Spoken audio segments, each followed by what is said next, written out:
Olá pessoal, a fumaça chegou! Bom dia, boa tarde, boa noite e boa madrugada, porque eu sei que tem estudantes federais aí, hein? Tem mesmo, hein, Nara? Está começando mais um... Pode Sem Fumaça! Dança, gatinho, dança! Estamos aqui em mais uma quinta literária com o nosso 14º episódio, fazendo sempre as resenhas e as discussões sobre livros, contos e enfim. O escolhido dessa vez foi A Caolha, né, Nayara? Isso mesmo, de Júlia Lopes. O conto conta uma história de uma mulher alta, magra, com mãos grandes e ossudas, estragadas pelo reumatismo. Seu aspecto causava terror às crianças e repulsão aos adultos. Não muito pela altura ou pelas mãos, mas porque tinha o olho esquerdo faltando. Morava numa casa pequena, paga pelo filho Antônico, que desde pequeno sofreu humilhações por causa dos defeitos da mãe. Era chamado de o filho da caolha. Solta aí o cartaz de divulgação, produção. Ei, que cartaz lindo, né? Ei, Eu tá gostei, bonito, eu gostei, viu? gostei. Parabéns. Parabéns, a pessoa que fez, ó. E deu pra perceber aí que a conversação vai ser legal, né? Vai ser legal. O objetivo de sempre, como eu já tinha falado, vai ser as conversações. E a gente trouxe mulheres da sociedade com boas falas, Bons argumentos. para essa conversação. Oi, Nayara. Oi, Pedro. Obrigado pelo convite de estar no podcast de vocês. Um assunto tão importante que é isso que a gente vai discutir hoje. E ainda mais num podcast de grande visibilidade, assim como de vocês. É um prazer.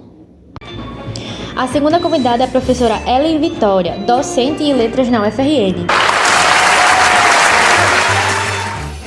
E aí, pessoal? Muito obrigada por estar aqui. A nossa terceira convidada é a digital influencer de milhões de seguidores, Thay Vasconcelos. Ei, e põe milhões nisso, viu? Ei, pode crer, viu? Oi, gente, é um prazer estar aqui no Pode Sem Fumaça e um beijo para meus seguidores. E a quarta convidada é a psicóloga doutora Sara. Ela realmente Sara. Olá, queridos. É um prazer estar aqui. Espero que nossa conversação gere um debate assim muito construtivo para a nossa formação. E por último, não podemos esquecer das duas sofredoras. Ei, são realmente sofredoras. Alunas do IFRN Campus São Gonçalo do Amarante, Letícia Gabriele e Mariana, que perdeu o ônibus, rapaz. Olha só, Mas já a ela vida chega. do estudante tá difícil. Já ela chega e vai dar certo. É isso. Bom, mesmo com o atrasozinho de Mariana, né, Nayara? Exatamente. A gente vai ter que continuar a nossa pergunta. Quando ela chegar, ela responde e assim vai. Mas a pergunta que não quer calar: o que vocês acharam do podcast? O que vocês acham de estar aqui? Eu tô achando bem interessante, gostando Uma oportunidade muito maravilhosa estar aqui. Tanto que eu conheci pelos meus próprios alunos que acompanham vocês. Aqui, ó, né, Nayara? Com certeza. Já temos Já temos seguidores. Isso, É exatamente. Bom, vamos começar com nossas perguntas, já recebemos nosso feedback. Exatamente. Enfim. Bom, gente, vocês leram o conto, né? Eu queria saber quais são as opiniões de vocês sobre o conto. Bom, minha opinião foi que ele é bastante estruturado em relação ao gênero literário que ele traz. Sim. E aborda bastante assuntos sobre a atualidade, que são às vezes considerados como um tabu, popularmente conhecido como tabu. Isso é bastante importante, né? Essa conversação sobre assuntos. E eu conheci o conto por vocês e achei muito interessante essa temática para levar os meus seguidores, pois é um assunto muito presente no meu mundo, a internet. Sim, mas continuando o que eu tava falando a Caolha, que é a mulher principal retratada nesse conto, ela foi muito maltratada em relação ao seu padrão estético, porque ela não se encaixa nos da sociedade, pelo fato dela não ter o olho esquerdo, dela ter marca no rosto. Por ela ser negra, né? Assim, Exatamente. Isso é muito presente ao decorrer do conto, tanto que o próprio filho dela... um padrão, assim, entre aspas, da sociedade. Sim, com certeza. O próprio filho dela não a considera, tipo, realmente como uma mãe, pois ao passar do tempo ele simplesmente para de produzir afeto com ela. Sim. E essas relações, foi muito genial.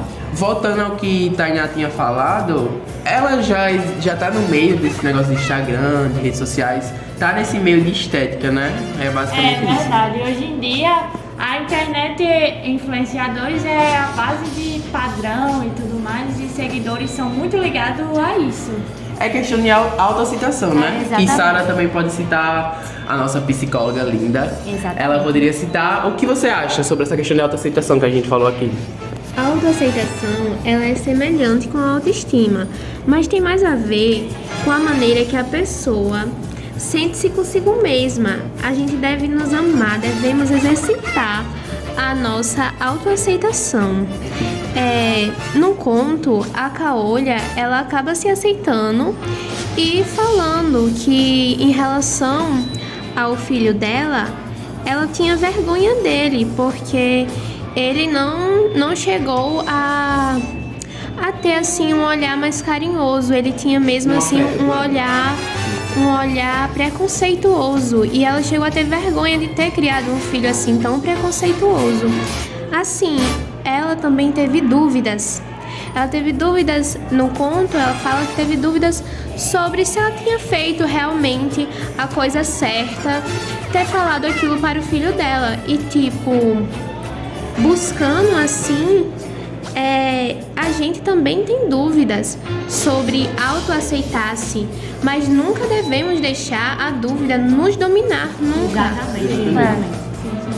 Eu mesmo, às vezes eu fico meio pensativo assim em relação a essa questão de estética, porque eu não vou mentir, eu sigo várias estéticas, eu sigo esse padrão que a sociedade impôs, mas mesmo não querendo, né, que é algo muito, como é que se diz, muito banal, muito difícil, não deve ser levado, mas querendo ou não a gente leva de qualquer forma, né?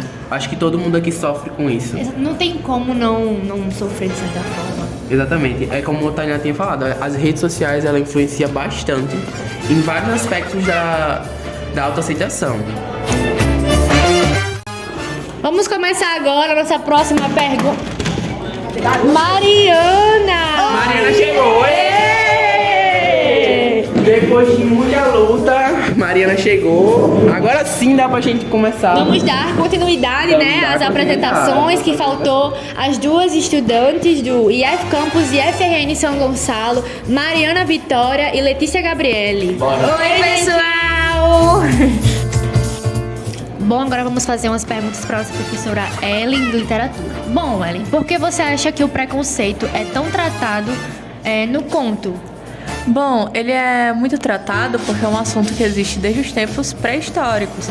Por exemplo, o que acontecia com os indígenas que se tornaram escravos no período que os portugueses colonizaram o Brasil. Então é um tema bastante relevante a ser tratado e com certeza é bem explorado no conto. Eu, por exemplo, me identifiquei com o conto porque quando eu era menor sofria muito bullying na escola pela minha cor de pele e demorei para criar coragem para tratar meu psicológico em relação a isso. Falando um pouco sobre esse psicológico, a gente vê que as crianças, elas sofrem bastante preconceito nas escolas, né? Como ela citou, as crianças têm um psicológico bastante abalado na infância, muitas vezes pelo bullying, por conta que isso, assim, como a Ellen falou, o preconceito nas escolas é bem perceptível. E a principal causa do bullying é a diferença, o preconceito. Então, assim, o que está diferente, se a criança ela é mais alta, mais baixa, mais magra, mais gorda, isso em relação a um grupo, ela se torna uma pessoa diferente. Por ter essa diferença, ela acaba sofrendo bullying. Então, os pais, os responsáveis, eles devem sempre dar bons exemplos às crianças, explicar a elas o que está ocorrendo, porque elas têm assim uma grande capacidade de captar as coisas. Mas as coisas assim que são boas, elas precisam de uma explicação, de uma base.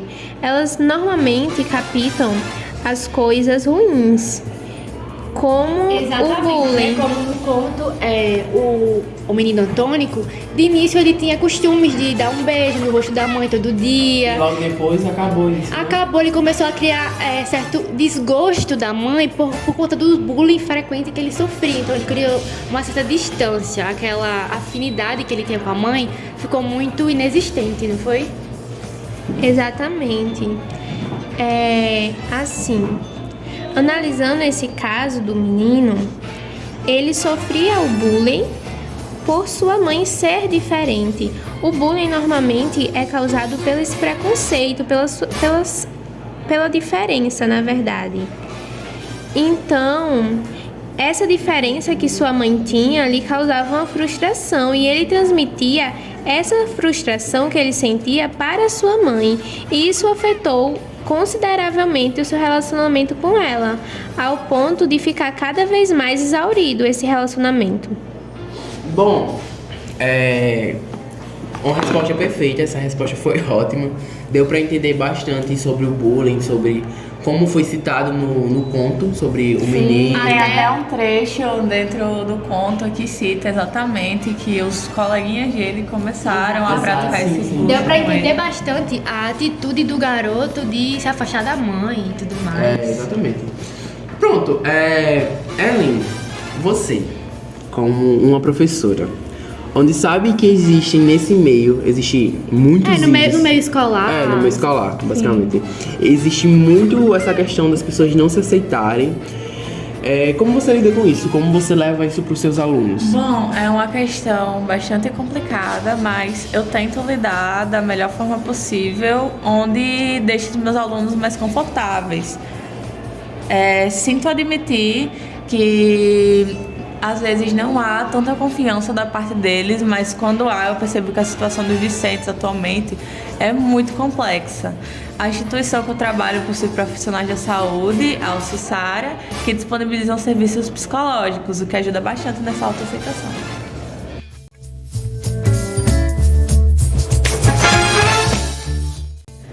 Bom, já tivemos o ponto de vista de uma professora e de uma doutora, né, a psicóloga.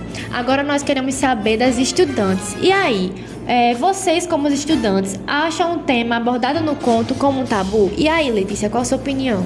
Bom, na minha opinião, sim, eu acho, pois não é um assunto muito falado nas escolas. Eu falo por todas na qual eu já estudei. E, normalmente, elas só falam sobre o assunto do bullying quando ele é cometido.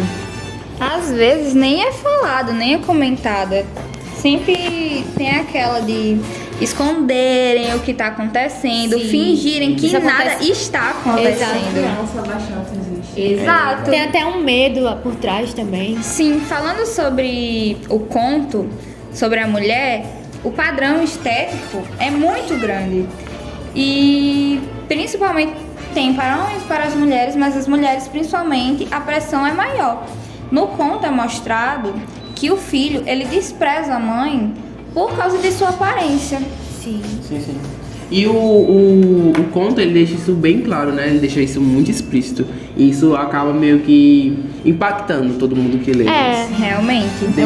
Deixa o livro de uma forma pesada, entre aspas, né? Sim, porque, tipo, uma coisa que vem do filho, né? Uma coisa que não se espera tanto. Não se espera tanto, Não espera ser negada pelo próprio filho. Exatamente. Logo ele que tinha tanto afeto, a gente percebia tanto afeto dele pela Até mãe. porque a parte materna é sempre aquela que dá mais amor, dá mais carinho, que tá ali mais presente, né? A gente percebe o quanto o bullying influencia no pensamento da criança em si, né?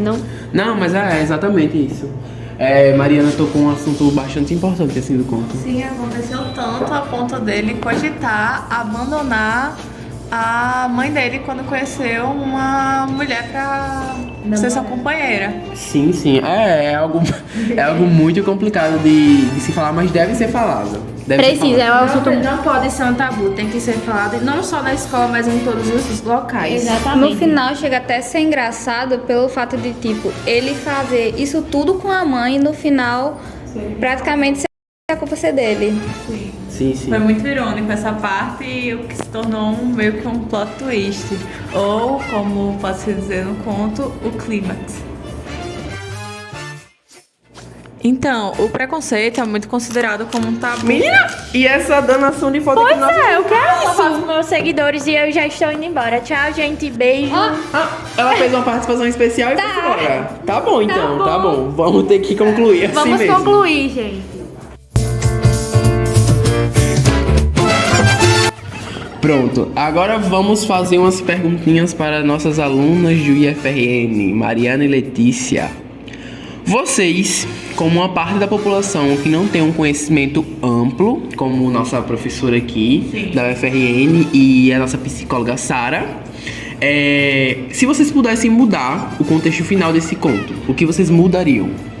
Nossa, com toda certeza eu mudaria alguma coisa. Eu acho que a Caolha, ela deveria chamar o filho pra conversar e assim ela contar um pouco de como ela teve o olho esquerdo, como é que pode se falar, furado. Que quando criança ele pegou um garfo e simplesmente perfurou o olho dela. Teria explicado a situação Teria pra ela, explicado a situação.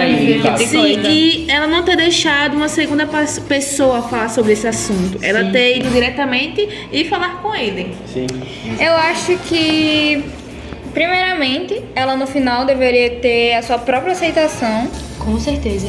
E o filho, ele deveria refletir sobre o que ele fez e tentar se redimir com ela, porque ele fez muita besteira com ela, se a gente for parar pra pensar. Mas como Sara tinha citado, ele é uma criança e normalmente as crianças não têm esse hábito. E esse hábito normalmente ele é levado, quer dizer, geralmente ele é levado dentro de casa, né? Os pais eles deixam isso explícito que pode estar ali, pode chegar e conversar, ter aquele espaço de intimidade que é a conversação, que foi o que precisou, né? Na parte do conto, na parte da mãe, do filho, a parte da conversa que foi o que faltou, né? Bom, é isso. Pera, deixa eu só falar de um negócio. Se a gente for parar pra pensar também, no conto não tem muito ela falando, ela não tem um lugar de fala. De tipo, ela só veio expor seus pensamentos depois de todo o caos que teve, do filho querer sair de casa, humilhar ela e tal. Eu acho que isso é realmente importante, tá se falando isso. Na sociedade a gente vê isso também com os casos tipo de agressão, de estupro. Muitas mulheres elas ficam quietas porque acham que podem Tem medo disso gerar alguma consequência na vida delas, piores ainda do que elas já passaram. E isso é uma realidade muito triste. Exatamente. Realmente. Concluindo, mulher sofre pra caralho. Exatamente, guerreiras, né? Guerreiras. Bom, e agora a pergunta vai pra nossa socióloga linda, Alessandra Ellen. Bom, em relação a como a mulher é retratada nesse conto, o que você acha? Remete à situação atual do papel da mulher na sociedade? Ou tem uma diferença muito grande e se distante da atualidade? Bom, tendo em vista o cenário atual da sociedade, essa padronização estética, principalmente voltada para o gênero feminino, a gente percebe que o conto é uma ótima retratação desse cenário, de como o filho reage a essa característica, né, da personagem principal. As outras pessoas que não são do âmbito familiar dela reagem a isto, né, colocando ela, na verdade, reduzindo a essa característica. É um ótimo exemplo de como a sociedade atual reage a pessoas que possuem características não consideradas, que na verdade que são consideradas anormais. Nayara, infelizmente estamos finalizando mais um podcast, É uma pena. Finalizando mais uma quinta literária, mas foi produtivo. Bastante mesmo. Foi muito produtivo. Agora vamos por agradecimentos das convidadas. Primeiro a Ellen, professora. Gente, muito obrigada. Fiquei muito feliz por participar desse podcast. Foi uma experiência única. Ai, foi um prazer estar aqui e falando um pouco, né, sobre alguns assuntos bem relevantes para a nossa sociedade, que é o bullying, a autoaceitação e entre outros. Obrigada por tudo. Ai, eu amei. Muito obrigada por esse convite. Amei demais. Ai, adorei fazer essa participação. E por coincidência, a Professora Magda, de português. A gente teve um trabalho há pouco tempo atrás falando exatamente sobre esse conto. Adorei estar tratando ele aqui. A professora tá influente, viu? Tá muito estourada essa professora, viu? Tá estourada. Sem esquecendo de agradecer a presença de Tainá.